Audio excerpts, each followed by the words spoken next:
जाएंगे। सिंध हुकूमत ने कई सख्तियां नरमी में बदल दी। डबल सवारी पर पाबंदी खत्म।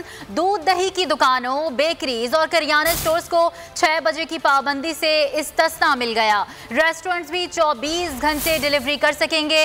पब्लिक ट्रांसपोर्ट को वैक्सीनेशन सेंटर तक चलाया जा सकेगा। महकमा दाखिला ने तरमीम शुदा नोटिफिकेशन जारी कर दिया। मुर्तज़ा वहाब कहते हैं खुलने वाली दीगर दुकानों और कारोबारी मराकज़ को 30 रोज के लिए सील कर दिया गया। तनकीद और शदीद रद्द अमल काम कर गया। सिंध हुकूमत ने कई सख्तियों को नरमी में बदल दिया। मोटरसाइकिल की डबल सवारी पर पाबंदी खत्म। गाड़ी में 2 अफराद बिठाने की शर्त भी वापस ले ली गई। महकमा दाखिला सिंध ने बाज़ाब्ता नोटिफिकेशन जारी कर दिया।